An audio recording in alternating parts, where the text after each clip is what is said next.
We have pending investigative operations that will continue to address traffic in firearms possession.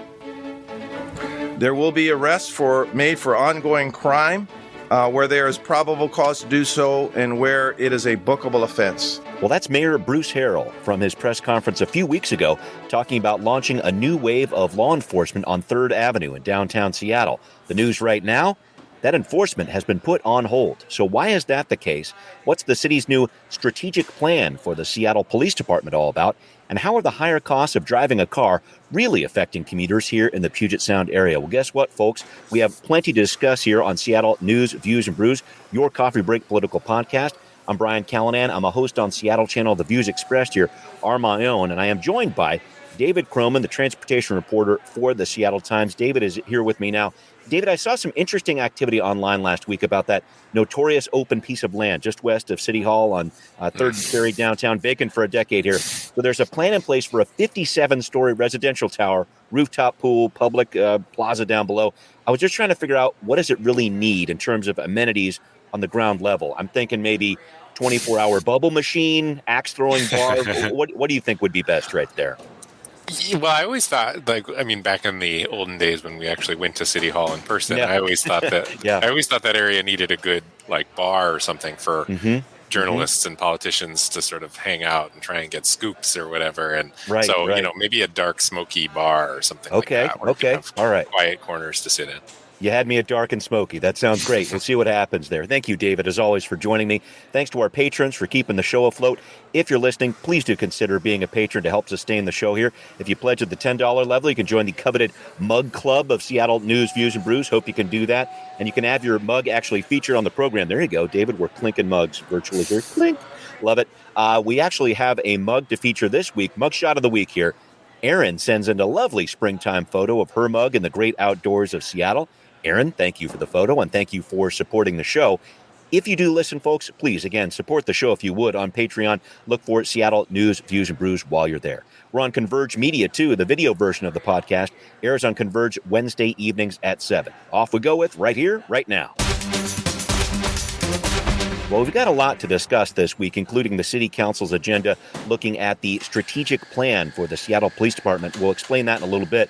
But to begin, a story that is making news because it is not happening this week, our crackdown on crime on 3rd Avenue. So this was supposed to go into effect Thursday of last week, a push to really enforce the city's laws against disorderly conduct on buses. And we were expecting a lot more activity this week and beyond. But now all of this is on hold.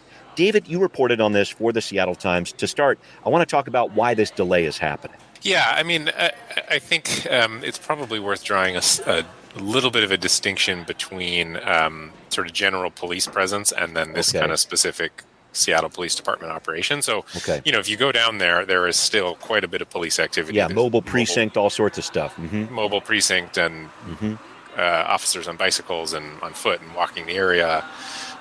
What is not going forward is this plan that my understanding was mostly kind of hatched out of the West Precinct, which is to do something they have not really done before, which is use this criminal code, this portion of the Seattle's criminal code to, crack down on, quote, disorderly conduct on buses, which is a statute that could technically apply to any space within 25 feet of a transit stop. And so on 3rd Avenue, which is a transit corridor, that would be most of 3rd Avenue that would fall under that category. And so, this was sort of a novel approach that would have expanded the sorts of things that officers might pay attention to from, from previously maybe more serious incidents to things like, smoking or playing loud music or,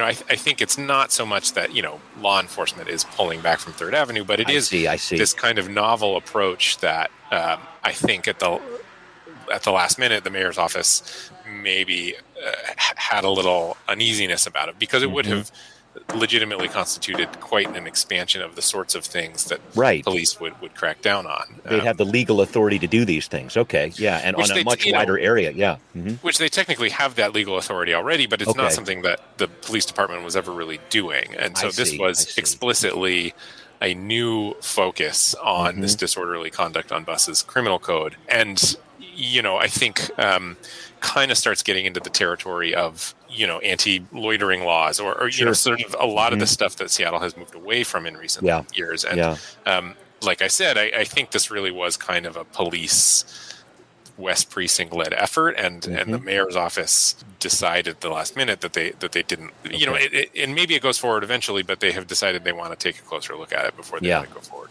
Tweak it a little bit. I guess just going forward here, David, we've talked a lot about this in terms of you got Metro bus drivers out there that are reporting drug use and not feeling safe behind the wheel. I know a number of the union members there certainly concerned about that, but try to look bigger picture with me if you can. I want to talk about long-term plans for 3rd Ave because this is very much a transit corridor designated as that. We've talked about the blade down there at 3rd and Pike and Pine and whatever else and the concerns there. When this was really turned into I won't say bus only, but cars are certainly limited there. When it was turned into mainly a bus route here in 2018, I think there was a lot of concern about what would happen here. The Downtown Seattle Association said, wait a minute, this might cause some troubles down here. What is the long-term play? To allow more cars in this area? Or how do you get that activity that so many politicians are so adamant about, trying to make sure these places are activated or whatever else? Do you let cars back in more often? Or what's the answer here? I don't know what the answer is, and I think that is probably going to be a point of discussion in the coming weeks, and something I hope to follow. I know that that idea has at least come up recently of allowing more cars onto 3rd Avenue, but some businesses down there, supported that change to make it a more transit-heavy corridor, and are I talked to the woman at Piroshki, who has found herself kind of at the center of a lot of these conversations, and she doesn't support that because it was a long push to make 3rd Avenue a little more transit heavy. Right. So I don't know. I mean, I think it is kind of an interesting story, and why I'm covering it, frankly, which is that it has this intersection between kind of infrastructure around transit and activity down there, and it can get a little squishy sometimes because you're sort of talking about correlation versus causation, and it's hard to know. I see. Right. Whether those. Buses are causing public safety problems. Okay, keep going. 3rd Avenue's been a challenge for a long time, and it's hard to say that the changes that were made in 2018. I see. Whether or not they contributed to this. And again, this is all unfolding at a time when very few people were going downtown. Good point. In the first place. So, I think it's I'll be curious to see kind of what approach the mayor's office now wants to take now that they've kind of slowed this disorderly conduct enforcement. Yeah, I'll be interested to see that too. And I think it dovetails really into our next topic here, which I wanted to talk about. The city attorney talking about this high utilizers plan, high utilizers of the criminal justice system. So these are the so-called prolific offenders we've heard about before from Scott Lindsay. He's talked about this, the one-time city attorney candidate who's now an assistant to Ann Davison. So there's this list of 118 people. Everyone has been referred by police to the city attorney's office at least a dozen times in the past 5 years and at least once in the past 8 months, most often for theft and trespassing here. So, David, I'm hearing a lot of similar language from the city attorney's office and the mayor's office. We're going to stabilize things and then follow up with services here. But I wanted to talk about this because Publicola, others have reported on this.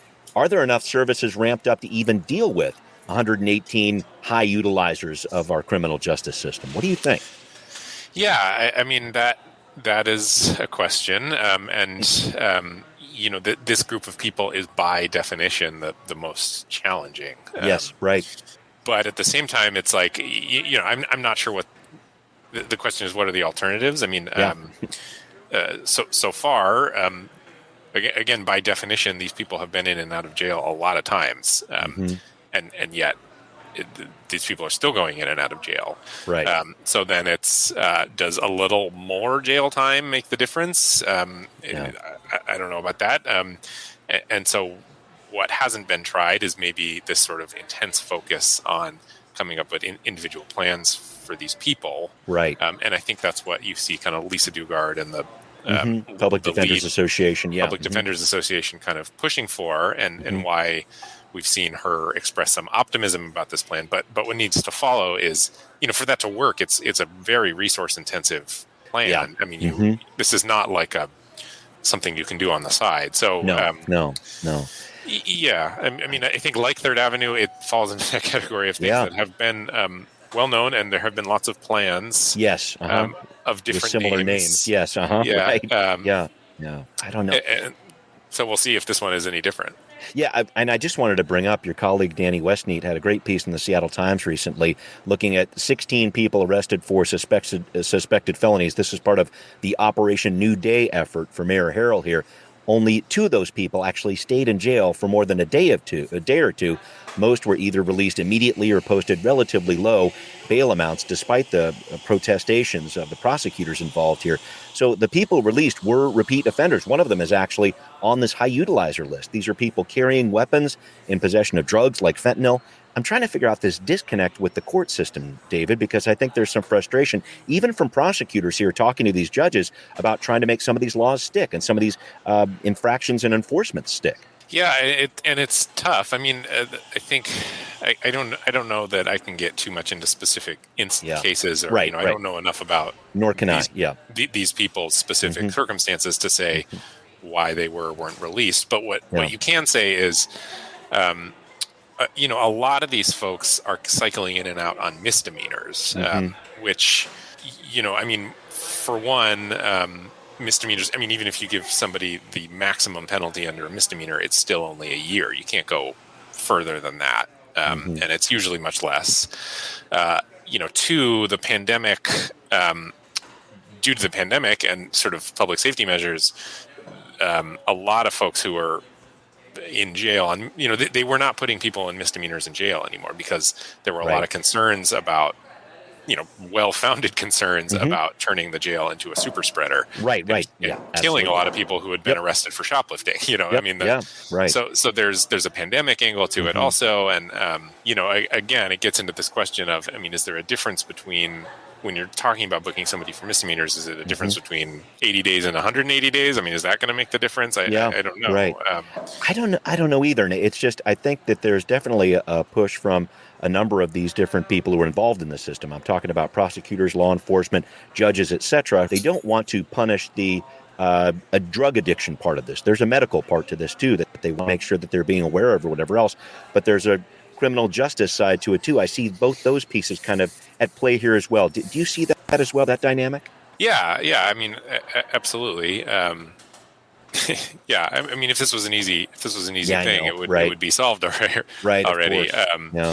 I mean, I do think that for all the plans that have existed, it's unclear to me that there has been an actual sort of really intense sort of focus on, some organization like LEAD or something just putting all of their energy into this relatively small group of people. People have been talking about that as an approach before, but I don't know that it's ever actually fully unfurled. It's one of those things that has been talked about a lot, and so it feels like it's something that has been tried, but I'm not sure it's actually been fully tried, which is to and that's the whole thing. These people.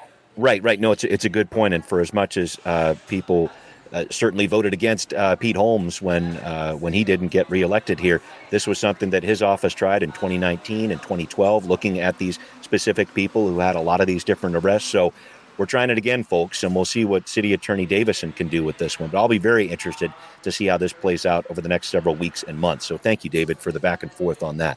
All right, up next, some tough questions about homelessness facing the Seattle City Council and the regional authority working on this issue, too. We're going to take a look and a listen on Now Hear This. Well, an interesting meeting last week between the Seattle City Council and the King County Regional Homelessness Authority. This was the city's Homelessness and Public Assets Committee talking a lot about Partnership for Zero. We're going to get to that in just a second. But also the HOPE team. Remember that group? The Homelessness Outreach and Provider Ecosystem. That's a mouthful. Well, these are the folks who have been trying to offer shelter to people as the mayor's office ramps up the amount of sweeps we are seeing on the street. We saw another one in the Chinatown ID neighborhood on Thursday of last week. But offering shelter with these sweeps, that has been a challenge. Always has been, definitely has been in the last several weeks. Here's what Michael Bailey, the interim director of Seattle's Human Services Division, said last week about that. We want to be able to offer shelter up to the actual day of removal. There are cases where that work is proactive and there's less of a need to provide offers or transportations or connections at the time of the removal, but it depends on the case. So, David, this is a group clearly trying to work proactively, but the stats showed from this meeting last week, fewer than half the people referred to shelter by the HOPE team last year actually showed up to shelter and stayed there for at least one night. In looking at that acceptance of shelter, that connection to shelter, whatever you want to call it, how do you look at those statistics? I look at those statistics as, about what I would expect, honestly, because we know and have known for a long time that just opening shelter for a lot of folks, I mean, for some folks, obviously, it's a lifeline and it's important. Yeah. For a lot of folks who have been in and out of homelessness or have been homeless for a long time, a lot of shelter represents something that they prefer less to sleeping outside, which is strict rules, strict hours, and you got to leave at the end of every night. And so, this is not a new thing, I don't think, that we understand, which is a lot of people given the option between staying in one of these shelters, and a lot of folks have bad experiences with theft or violence or health issues. There's a lot of reasons why bed bugs in the past, a lot of reasons why people don't want to stay in shelter. And so we kind of know that given the choice between sleeping in a tent or sleeping in shelter, a lot of people will choose the former. True. I guess I wanted to jump in and just add that the way that shelter is being offered now is different. And I think COVID has changed a lot of this, David. And I'm talking about non-congregate shelter. We hear this phrase a lot, but this is a situation where you're actually separating people a little bit more. This isn't a deal where there's just racks of bunks in there and in you go. And that's a difficult situation for a lot of different people, not even people who are homeless or whatever else. But I think that they're trying to change that dynamic a little bit when it comes to the non-congregate model. And I don't know. I wonder if that has an effect or if that could have an impact other than the fact we don't have as much room for people, I suppose. Don't have as many shelter beds because they have to be spread out so much in these facilities. Yeah, I mean, I think in theory, you see that with like the navigation center, for example, which is like, you can stay there all day. You don't have to be sober. You can be with your partners or your pets or your sessions, the P's that people talk about. So, I would think in theory, yes, that would help. But as you just alluded to, the downside of that is it doesn't go as far. I mean, by definition, by having fewer people in the shelter, might make the shelter space better, but then there are fewer people in the shelter, and so fewer spaces to offer. And I think the data, I haven't seen it recently. My sense is the data shows that those non-congregate kind of permanent shelters tend to be really full. That they do actually fill up. Some of them may be temporary ones, and with strict rules don't always fill up. But the ones that we know people tend to prefer and are harder to create, to stay at maximum capacity. Right. Yeah. Hotel rooms, etc. And this was another interesting point brought up at this meeting, David. Shelter beds and who gets them. Councilmember Herbold brought up this question: who gets priority for this limited resource? I thought this was very interesting. So, the Hope team, as I understand it, has exclusive access to about 800 beds, or maybe a third of the shelter beds in the city. So, where does Partnership for Zero fit in? This is the King County Regional Homelessness Authority program that they're working on with a number of wealthy benefactors, really trying to focus on downtown. So does Partnership for Zero, do they get priority in the system? Do people who are living outside of downtown who might already be in the system, do they get priority here? I think it's going to be very interesting going ahead, especially with Partnership for Zero, to try to figure out who gets prioritized here and how do you make that list? I think that's a tough one to tackle. Yeah, and I also think it goes a little bit back to the high utilizer thing we were talking about, which is on a more theoretical level than a specific one, which is this, what we know from veterans homelessness, which is kind of the rare success story in the world of homelessness, of actually making, getting it pretty darn close to zero, is this by name list, which is you actually know who all these people are and you know what they need and you work with them specifically. And that seems to be kind of the model. And I think when you talk about prioritization and who's getting into which shelters, a lot of providers would love to have kind of a comprehensive list and specific needs for people to be able to address each of their kind of individual needs. I mean, that is far, far easier said than done. But yeah, I mean, I think in theory, when these questions of prioritization maybe could be worked out if you have a better sense of who all these people are. But I think we're long enough with that. I know, and that's definitely something the King County Regional Homelessness Authority is looking at, and I'll be following up on this over the next couple of weeks. I reached out to Councilmember Herbold's office about this. It sounds like there are some more shelter beds, maybe 50 of them or so, that are coming online in April. I know 50 doesn't sound like a lot, but it makes a big impact. You might remember at the end of last year, folks, there were a lot of these beds that were available at one time. And at that point, they were able to move a bunch of people out of the Pioneer Square area. So we'll see what happens here and in this constant, ever-changing world of how Seattle deals with homelessness. So I wanted to move on to another topic here, though, with you, David. The City Council's Public Safety Committee meeting this week, a strategic plan is in front of them, a plan from the Seattle Police Department. 29-page plan. You got the glossy photos, all sorts of ideas here. A pre-academy training for recruits that teaches de-escalation, more investments in officer wellness, and a really big one here, completing a review with the Office of the Inspector General, and this is one of the city's watchdog police agencies here, to change how the SPD deals with demonstrations and rallies. I think this is a really important issue here, David, because the council tried to put a complete ban on these things in 2020, had to walk it back because a federal judge said, whoa, wait a minute here. Last year, they passed something that was revised, a little bit watered down from that, but still, it's kind of under review from the federal judge that's working on this. I'm trying to figure out what Seattle police can do in terms of putting together some sort of strategic plan that makes sense to the city council and makes sense to the federal consent decree process. And that's the $64,000 question. I mean, what inflation, we saw, man. Let's bring it up to $64 million, but keep going. Right, exactly. Yeah, right. What we saw in 2022 was that basically no police departments in the country got this perfectly right. Yeah. I mean, we saw reviews kind of looking at how police departments across the country responded to demonstrations, and I think across the board there was some agreement that they often escalated things and caught people up with use of tear gas who would not were protesting peacefully, and there were a lot of problems. So there's not like a great model necessarily for some department that has really nailed this correctly. Sure. I also say that when you are a reporter long enough in Seattle, it starts to feel like deja vu, which is every year you have some now we're going to figure out how to tackle protests better. I mean, I remember in 2015, we had this whole conversation after May Day, how the Seattle Police Department was going to approach demonstrations better, and recommendation from the Community Police Commission to ban blast balls, and yet here we are, and blast balls are still being used. So, I think we did see the police department evolve a little bit over the course of the protests in 2020. They brought in more kind of loudspeakers so they could try to communicate with the crowds better.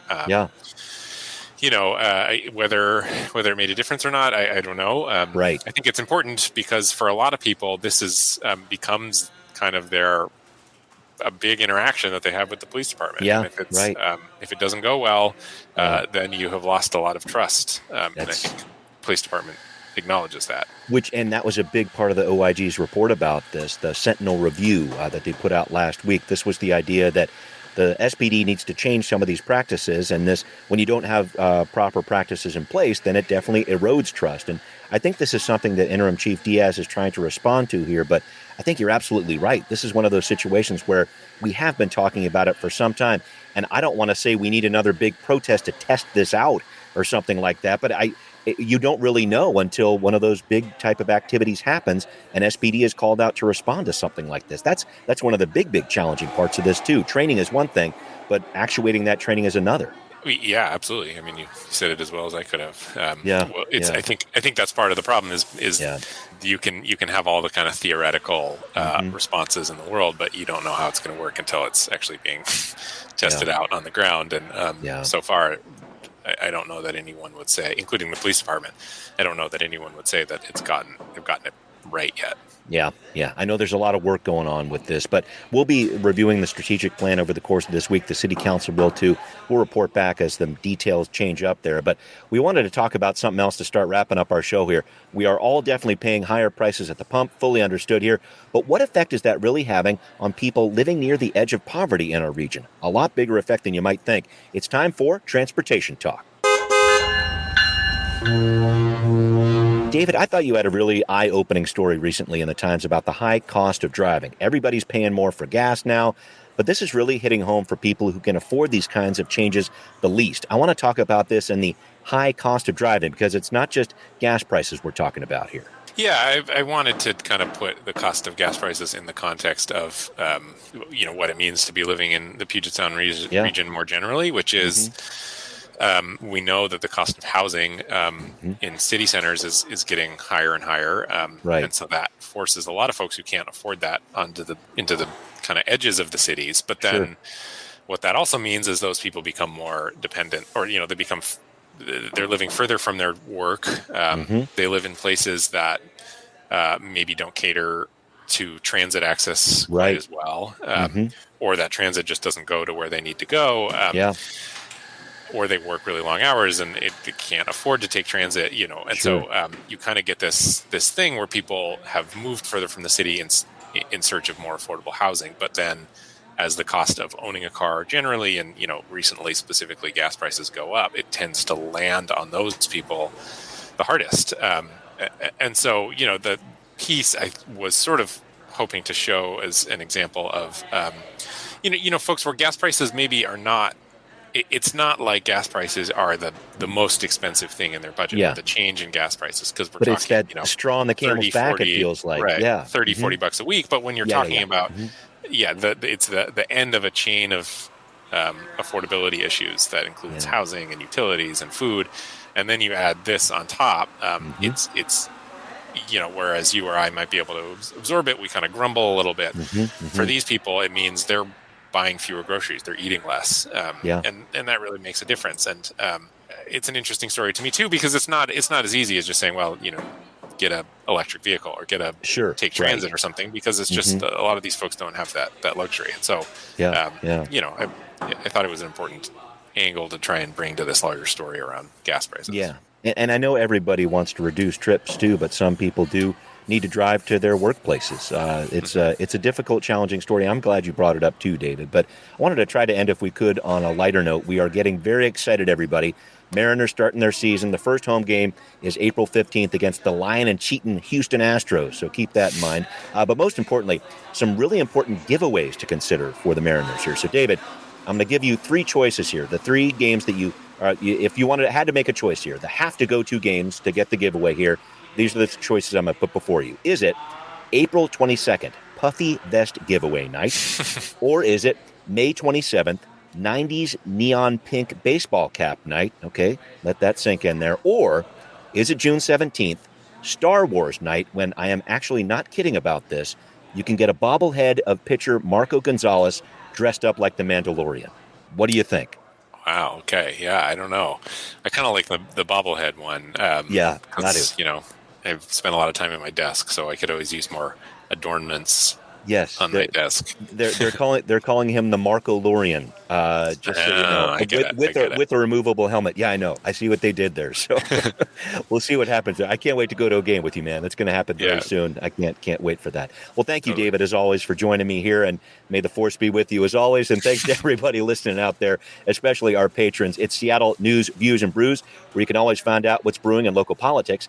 This podcast is on all major platforms. Thanks for everybody listening out there, wherever you listen. And again, please do support the show on Patreon. Seattle News, Views, and Brews, always appreciate it. Thanks for watching on Converge Media 2. We will see you soon. Seattle News, Views, and Brews is an independent production of Callanan Media Services. Copyright 2022.